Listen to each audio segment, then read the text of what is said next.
नमस्कार, जय हिंद मेरे प्यारे बच्चों। स्टूडेंट, स्वागत है आप सभी का मेरे इस यूट्यूब चैनल पर। स्टूडेंट्स, पिछली कक्षा में हमने प्रश्नावली 3A के एक्सरसाइज को शुरू किया था और उसमें कुछ प्रश्न छूट गए थे। आज इस वीडियो में उस क्वेश्चंस को कवर करेंगे। जैसा कि प्रश्न आपको ऊपर दिखाई दे रहा होगा, क्वेश्चन नंबर 9।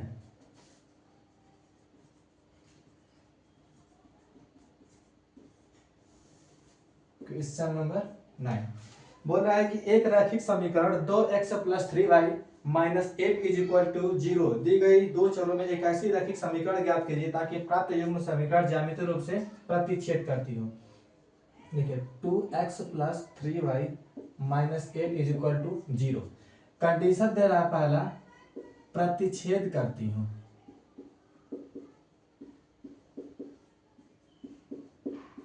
देखिए बच्चों, ये इक्वेशन है हमारे पास। इस इक्वेशन की सहायता से हमें एक दूसरा इक्वेशन बनाना है और इस प्रकार इक्वेशन बनाना है कि वो बनने वाले इक्वेशन एक दूसरे को प्रतिच्छेद करते हो। तो प्रतिच्छेद करने के लिए कंडीशन आप लोग को बताए थे कि a1/a2 not equal to b1/b2। ये कंडीशन याद होना चाहिए, तभी जाकर आप इक्वेशन बना सकते हैं।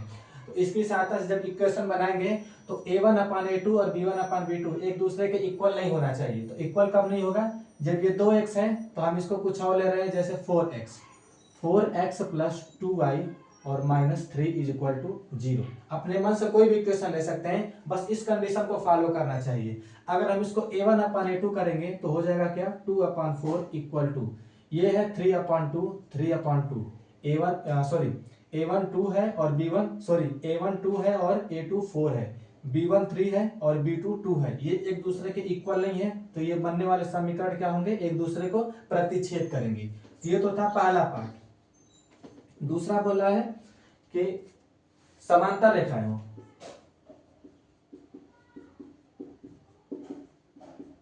समांतर रेखाएं हो, और समांतर के लिए आप लोग को ये भी बताए थे कि a1/a2 इक्वल होना चाहिए किसके, b1/b2 के। सही है, a1/a2 और b1/b2 not equal to c1/c2। ये कंडीशन होता है समांतर के लिए। तो बस वही इसी के सहायता से बनाएंगे। देखिए a1 और a2 b1 और b2 बराबर होना चाहिए। अगर a1 2 है तो हम लोग a2 को ले लेंगे 4x, ठीक है। और वैसे ही प्लस b2 को b1 b2 बराबर करना है तो 6y और नॉट इक्वल टू c2 है तो -9 = 0। अब क्या हमें इस वाली कंडीशन को फॉलो कर रहे हैं? तो देख ले रहे हैं, 2/4 = होगा 3/6 और नॉट इक्वल टू होगा -8/9। इसको जब डिवाइड करेंगे तो आ जाएगा 1/2 = 1/2 नॉट इक्वल टू 8/9। ये कंडीशन फॉलो कर गया, यानी कि ये बनने वाला समीकरण एक दूसरे को समांतर होंगी। 4x ये है। अपने मन से बच्चों कोई भी इक्वेशन ले सकते हैं, बस कंडीशन को फॉलो करना चाहिए। वैसे क्वेश्चन नंबर 3 है, समपाती रेखा होना चाहिए।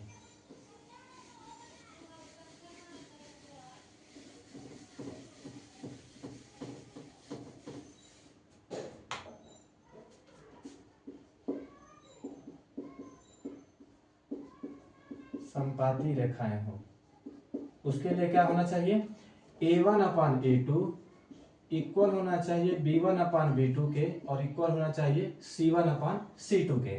चलिए 4x + 6y हो गया। अब इसको इस c1/c2 को भी इक्वल करना है तो माइनस ले रहे हैं 16। अब क्या हमें ये तीसरी कंडीशन फॉलो कर रही है? तो हो जाएगा 2/4 = 3/6 = -8/-16। इसको डिवाइड देंगे तो आ जाएगा 1/2 = 1/2 माइनस से माइनस कट जाएगा। तो a1/a2 b1/b2 और c1/c2 तीनों कंडीशन को फॉलो कर रहा है, इसलिए यह समांतर रेखाएं होंगी। और समांतर का मतलब संपाती रेखाएं होंगी। और संपाती का मतलब होता है कि जैसे कोई एक लाइन जा रही है तो इसी के ठीक ऊपर दूसरी लाइन भी चली जाए, जिसके हर एक बिंदु को टच करती हुई जाए, वही संपाती रेखा कहलाती है। और संपाती रेखा के अनेक हल होते हैं, नोट करिए बच्चों।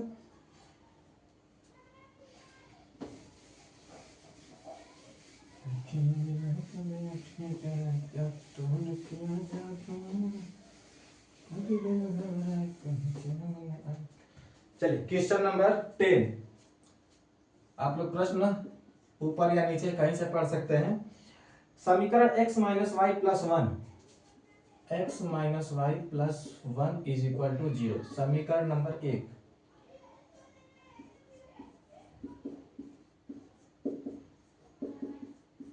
समीकरण नंबर दो कह रहा है ग्राफ खींचिए, एक्स अक्ष और इन से बने त्रिभुज के शीर्षों के निर्देशांक ज्ञात कीजिए और त्रिभुजाकार पटल को छायांकित कीजिए। देखिए बच्चों, इसकी सहायता से हमें क्या करना है, ग्राफ खींचना है। ग्राफ खींच करके जो भी उसमें ट्रायंगल बनेगा उस ट्रायंगल को छायांकित करना है और साथ ही साथ उसका क्षेत्रफल ज्ञात करना है। तो इतना कुछ करना है। तो क्वेश्चन लंबा है, ध्यान से देखिए। सबसे पहले x माइनस समीकरण एक से x minus Y plus one is equal to zero. अगर हम यहाँ से y की वैल्यू निकालेंगे तो क्या आ जाएगा, x प्लस वन। ठीक है, अब इसकी सहायता से हम लोग पहले बिंदु निकालेंगे।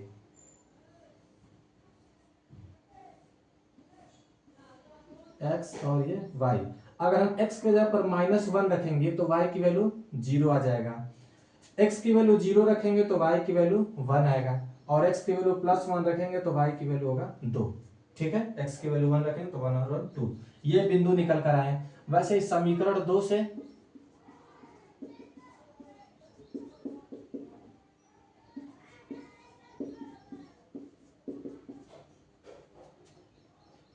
टू वाई बराबर सही है प्लस 12 और माइनस का 3x, हमें y की वैल्यू चाहिए तो 12 माइनस 3x अपॉन में हो जाएगा 2। ये हो गई y की वैल्यू।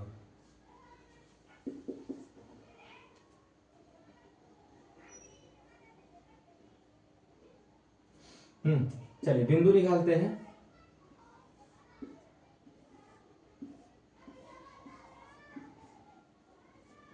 x की वैल्यू अगर हम दो रखेंगे तो दो तीन छः, 12 में 6 जा 6 तो y की वैल्यू आ जाएगा 3। अगर x की वैल्यू हम लोग जीरो रखेंगे, सॉरी जीरो मत रखिए, या रख भी सकते हैं। x की वैल्यू अगर हम जीरो रखेंगे तो y की वैल्यू आ जाएगा 6। x की वैल्यू अगर हम 4 रखेंगे तो 4 3 12, y की वैल्यू आ जाएगा 0। ये बिंदु निकल कर आए, इस बिंदु को याद रखना है। इसी के सहायता से हम लोग ग्राफ खींचेंगे। तो चलिए ग्राफ खींचते हैं।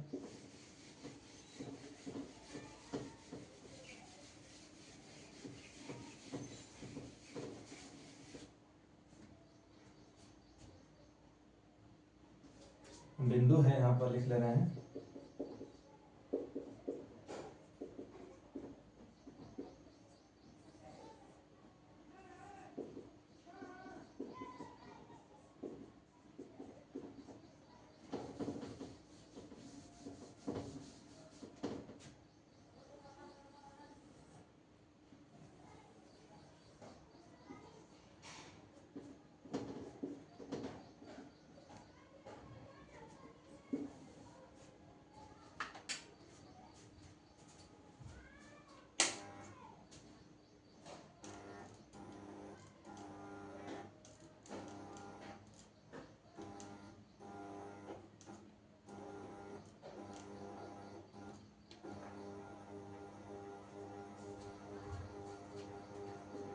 जीरो 1 2 3 4 5 6 और हो गया 7, -1 -2 -3 -5 -6।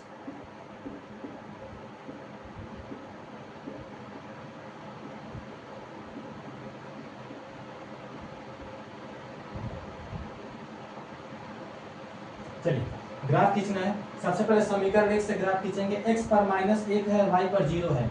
x पर -1 है और y पर 0 है, तो कुछ यहाँ पर आकर एक दूसरे को इंटरसेक्ट करेंगे। x पर 0 है, y पर 1 है। x पर 0 यहाँ पर है और y पर +1 यहाँ पर है, तो एक दूसरे को यहाँ पर आकर के इंटरसेक्ट करेंगे। x पर 1 है और y पर 2 है।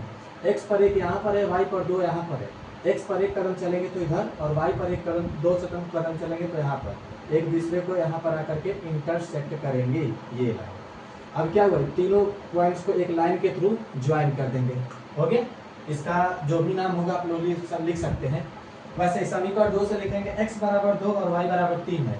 x बराबर 2 और y बराबर 3 एक दूसरे को आकर के यहाँ पर इंटरसेक्ट करेंगे या प्रतिच्छेद करेंगे। x बराबर 2 y बराबर 3, x बराबर 0 y बराबर 6, x बराबर 0 यहाँ पर और y बराबर 6 यहाँ पर आकर के काटेंगे। लास्ट है x बराबर 4 और y बराबर 0, x बराबर 4 है y बराबर 0 है, तो यहाँ पर आकर के इंटरसेक्ट करेंगे।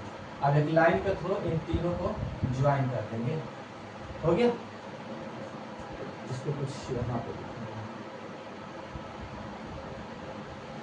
चलिए। अब इसमें देखिए त्रिभुज बन रहा है और कह रहा है कि त्रिभुज बनने वाले त्रिभुज को छायांकित कीजिए। तो ये बड़ा वाला त्रिभुज बन रहा है, इसका नाम दे रहे हैं ए बी और ये हो गया सी। इसको छायांकित करेंगे, ये तो हो गया। अब क्या बोला, इसके निर्देशांक ज्ञात करना है। निर्देशांक का मतलब कि यहाँ पर कितना निर्देशांक है, ये कितना निर्देशांक है और यहाँ पर कितना निर्देशांक है। तो क्या करेंगे, सबसे पहले बी पर निर्देशांक हम लोग निकाल चुके हैं, या फिगर को देखकर दोबारा निकाल सकते हैं। कैसे निकालेंगे, देखिए x पर 4 कदम है तो पहले 4 कदम को लिखेंगे, x पर 4 है, ठीक है, और y पर 0 था तो 4 का 0। वैसे c पर अगर लिखेंगे बिंदु तो क्या हो जाएगा, x पर -1 है तो x पर -1 है, और y पर 0 है तो y पर 0। यहाँ से भी लिख सकते हैं x पर -1 तो x पर -1, y पर 0 है तो y पर 0। ये बिंदु c के निर्देशांक में। और वैसे ही बिंदु d a के निकालेंगे तो क्या होगा, देखिए बिंदु a के निकालने के दो हल हैं। पहला हल तो है कि आप दो समीकरण को सॉल्व कीजिए, वहां से x और y की वैल्यू निकलेगा और वही a के निर्देशांक हो जाएंगे। और दूसरा कंडीशन ये है कि x एक्सिस पर और y एक्सिस पर परपेंडिकुलर लाइन ड्रॉ कर देंगे, और परपेंडिकुलर लाइन ड्रॉ करेंगे तो क्या होगा, x पर 2 है तो x पर हो जाएगा 2, ठीक है, और y पर 3 है तो हो जाएगा यहाँ पर 3। ये तीनों शीर्ष निकल कर आ गए। तो लिखेंगे यहाँ पर निर्देशांक इज इक्वल टू 2,3, 4,0 और -1,0। ये है अगला सवाल। इसमें बोला है कि इसके त्रिभुज के क्षेत्रफल भी ज्ञात करना है। तो 1 2 3 4,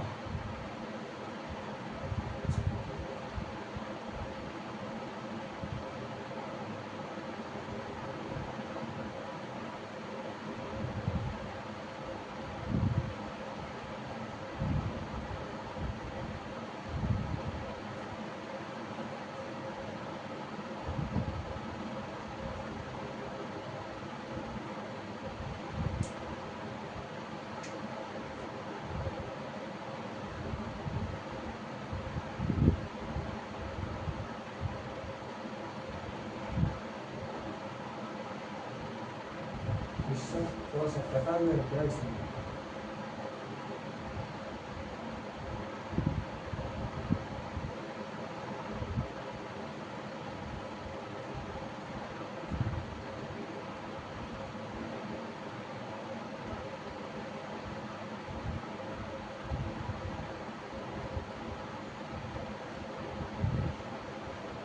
सही बच्चों। इसमें बोल रहा है क्वेश्चन नंबर ये जो 10 है, इसमें बोला है कि त्रिभुजाकार पटल को छायांकित करना है, तो छायांकित हो गया, बस ये निर्देशांक भी हो गए। नोट करिए, आशा करते हैं आप लोग को समझ में आया होगा।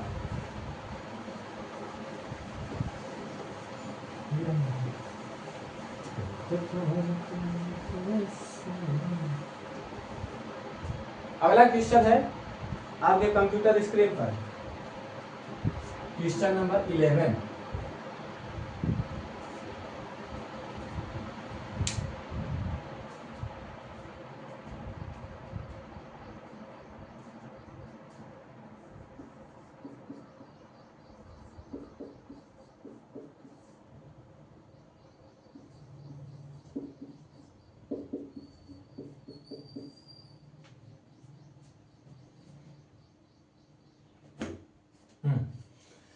यह है कि बोल रहा है इसमें कि वही काम करना है, ग्राफ खींचना है।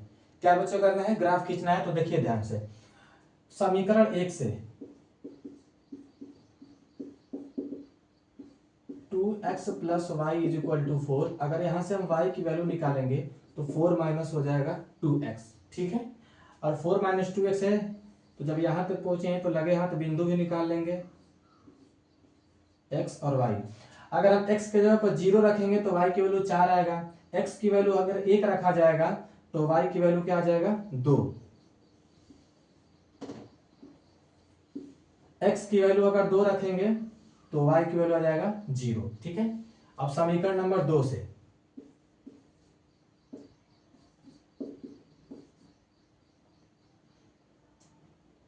y बराबर हो जाएगा 2x माइनस का 4।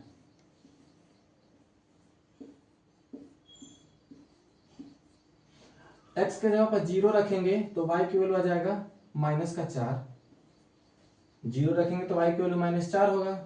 x की वैल्यू अगर 1 रखा जाएगा तो y की वैल्यू क्या हो जाएगा माइनस का 2।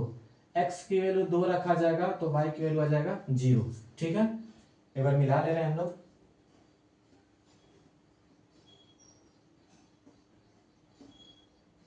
सही है, चलिए अगर ये बिंदु निकल गए हो तो अब ग्राफ खींचेंगे।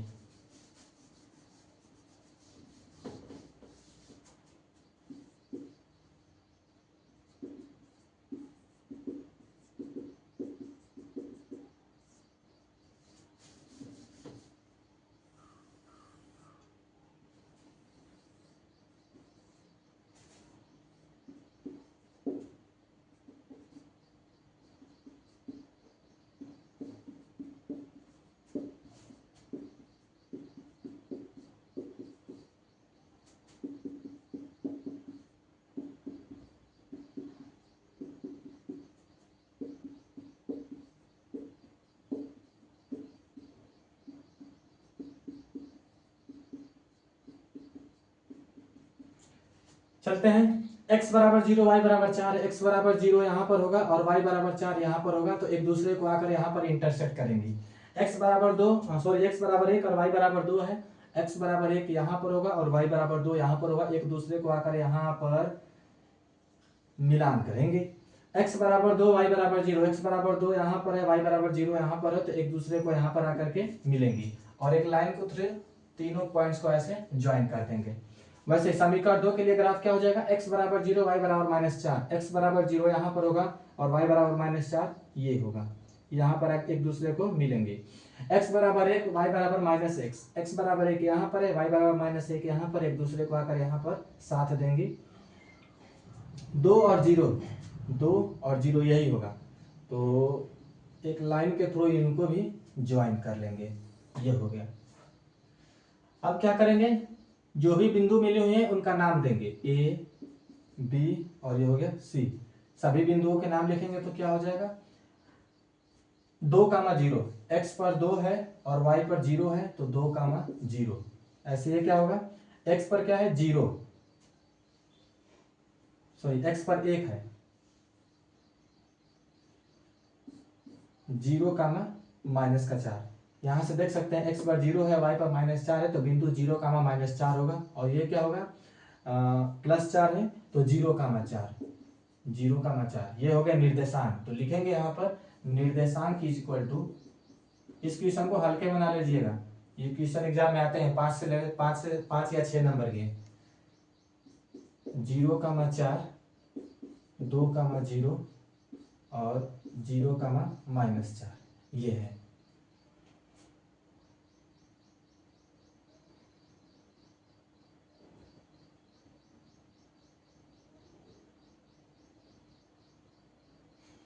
अब साथ ही साथ इसमें क्या दिया हुआ है कि जो भी ये त्रिभुज मिले हैं इसका क्षेत्रफल ज्ञात करना है। क्या ज्ञात करना है बच्चों, क्षेत्रफल ज्ञात करना है। तो क्षेत्रफल के लिए फार्मूला होता है त्रिभुज का क्षेत्रफल बराबर 1/2 आधार गुणे ऊंचाई, यही होता है। तो आधार क्या हो जाएगा इस त्रिभुज का, यहां से लेकर के यहां तक, बिंदु ए से लेकर के बिंदु सी तक की जो दूरी है वही आधार कहलाएगा। तो आधार कितना है 1 2 3 4 5 6 7 8, आधार 8 है तो आधार के नीचे लिखेंगे 8। और ऊंचाई कितना है, ऊंचाई यहां से लेकर ये है 2 यूनिट है, 2 से 2 कट जाएगा तो 8 आ जाएगा वर्ग इकाई। तो इसका त्रिभुज का क्षेत्रफल हो गया 8 वर्ग इकाई। ये सवाल था बच्चों, नोट करिए।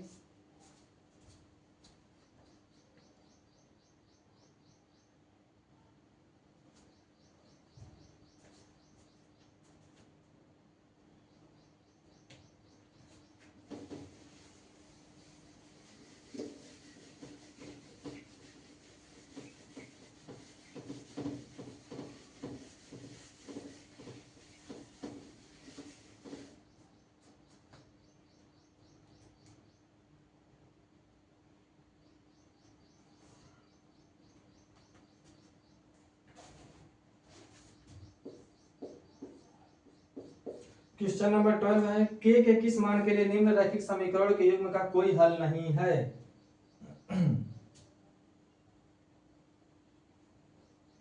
देखिए 3x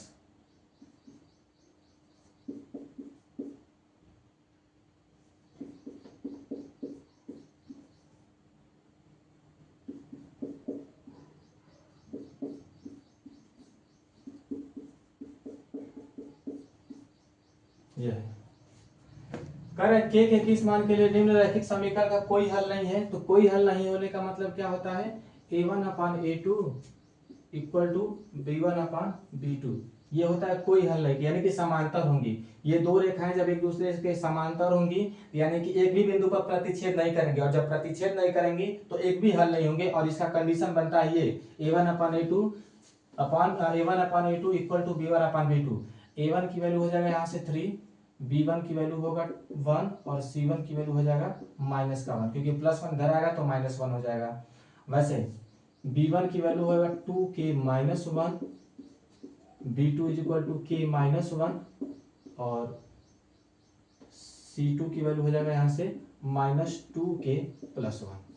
ठीक है, ये है। तो इस कंडीशन को लगा फॉलो करते हुए a और b की वैल्यू निकालते हैं। चलिए सॉरी k की वैल्यू निकालते हैं। a1/a2 यानी a1 3 है और b1 a1 है यहाँ से 2k-1, b1 है 1 और b2 है k-1। चलिए तो क्रॉस मल्टीप्लीकेशन करेंगे तो 3k -3 बराबर 2k-1।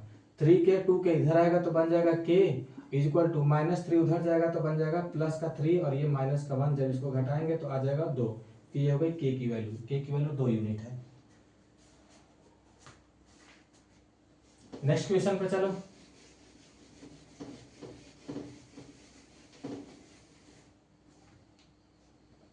ए और बी के किन मानों के लिए निम्न रैखिक समीकरण रूप से अनेक हल हैं।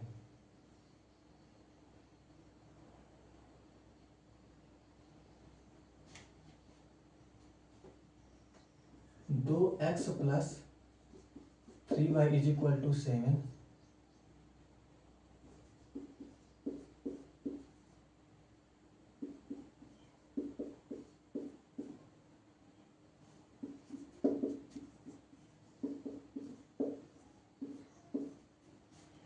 चलिए क्या करें, इसमें निम्न रैखिक अपरिमित रूप से अनेक हल हैं। तो अनेक हल का मतलब क्या होगा, अनेक हल तब निकलते हैं जब रेखाएं संपाती होती हैं। क्या होती हैं, संपाती। और संपाती ये ऐसी रेखाएं होती हैं जो एक लाइन के ऊपर जस्ट दूसरी लाइन चली जाए, हर एक बिंदु को टच करती है। और इसका कंडीशन होता है a1/a2 equal to b1/b2 equal to c1/c2। तो यहाँ से a1 b1 की वैल्यू निकालेंगे। दैट मीन्स a1 की वैल्यू आ जाएगा 2, b1 की वैल्यू होगा 3 और c1 की value -7। b1 is equal to a minus b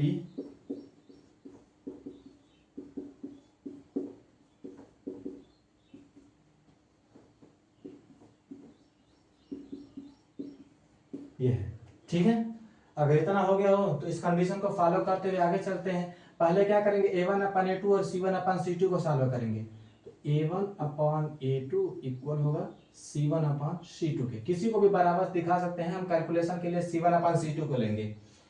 चलिए a1 की वैल्यू 2 है और b1 की वैल्यू a माइनस b।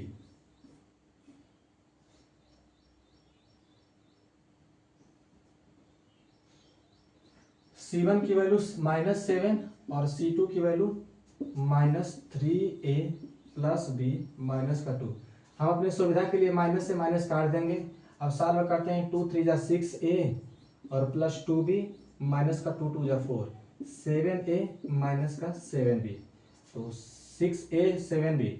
तो क्या किया जाए ना कि 6a को उधर भेज दीजिए, तो क्या बन जाएगा -6a 7a -7b होगा और ये बन जाएगा -6 -2b और ये +4। जो भी इधर क्वांटिटी है LHS में सबको उधर RHS भेज दिए हैं। तो 6a 7a में से 6a घटाएंगे तो आ जाएगा a और 7b -2b बन जाएगा -9b। और भी कुछ है नहीं है, और इज इक्वल टू 4 -4 कर दीजिए। समीकरण नंबर 1 इसको मान लीजिए।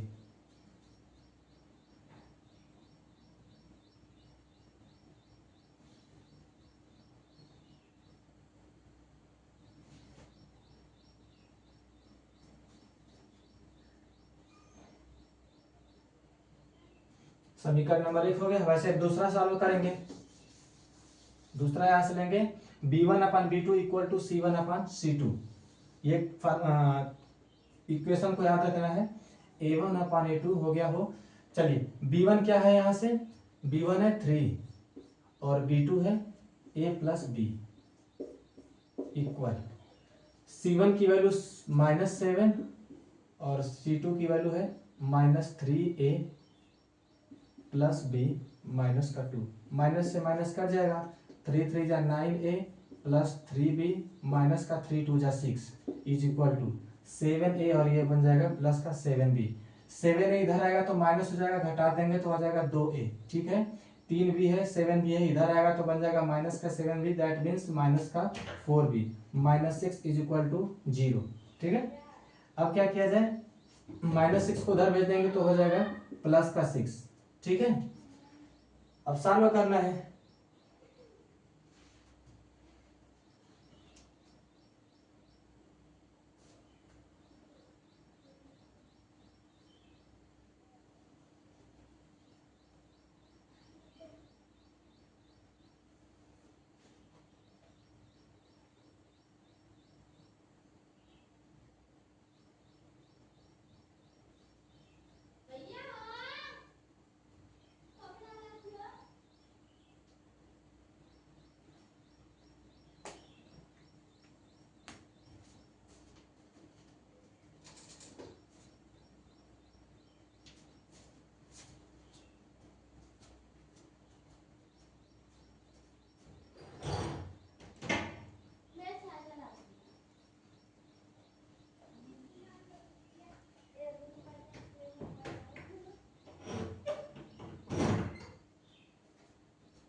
कहीं ना कहीं से तो बच्चों में मिस्टेक हो रहा है थोड़ा बहुत। तो 6 2b माइनस 2 गुना के 4 7a माइनस 7b। ठीक है, 7a minus 7b minus 6a minus 2b plus का 4 7a 6a और ये आ जाएगा माइनस का 9b और माइनस का 4। सही है, b1 कितना है 3 और b2 a plus b, c1 -7 -3a plus b -2।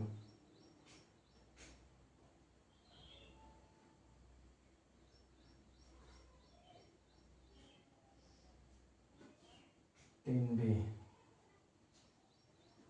Minus का 4 b इक्वल टू 6।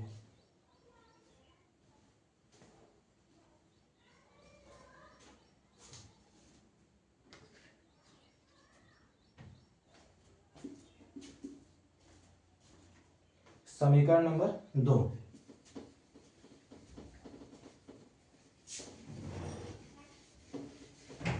दो इक्वेशन बन गए बच्चों, तब दोनों इक्वेशन को सॉल्व करके ए और बी की वैल्यू निकालना है। जहां तक मुझे उम्मीद है थोड़ा सा मिस्टेक हो रहा है कहीं से ए और बी की वैल्यू में। अगर आंसर गलत आया तो आप दोबारा इसको ट्राई कर सकते हैं, हो जाएगा आप लोगों से। थोड़ा बहुत मुझे कैलकुलेशन इधर उधर हो गया होगा। चलिए इक्वेशन है, पहला इक्वेशन है a माइनस 9b माइनस 4 और समीकरण 2 है यहाँ पर 2a माइनस का 4b बराबर 6। ठीक है, अब क्या किया जाए, समीकरण नंबर 1 में 2a से मल्टीप्लाई करेंगे तो क्या बन जाएगा 2a माइनस का 18b और 2 चौके 8 है तो माइनस का 8 हो गया। विलोपन विधि से सॉल्व करेंगे, माइनस प्लस और ये माइनस दोनों एक दूसरे से शहीद हो जाएंगे। -18b 4b घटाएंगे तो माइनस का 14b और माइनस का बन जाएगा 8 से 14, माइनस से माइनस कटेगा, b की वैल्यू हो जाएगा 14/14, दैट मींस 14 से 14 काटेंगे तो b की वैल्यू आ जाएगा 1। ठीक है, अगर b की वैल्यू 1 आ गया तो समीकरण नंबर 1 2 3 जहां मन करे वहां पर लिख दीजिए, a की वैल्यू निकल जाएगा। तो हम समीकरण नंबर 1 में रखेंगे, b की वैल्यू रखेंगे तो क्या हो जाएगा 2a माइनस b की जगह पर रखेंगे तो 18 कम 18 बराबर माइनस का 8, 2a बराबर -18 को उधर भेजेंगे तो +18 हो जाएगा और +18 का मतलब होता है -8 में से +18 घटाएंगे तो प्लस का 2, 2 से काटेंगे तो a की वैल्यू आ जाएगा 5। ये है, ठीक है, ये b की वैल्यू हो गई और ये हो गई a की वैल्यू। बच्चों यहीं पर एक्सरसाइज 3 खत्म होता है। नेक्स्ट वीडियो में शुरू करेंगे एक्सरसाइज 3b। तब तक के लिए धन्यवाद।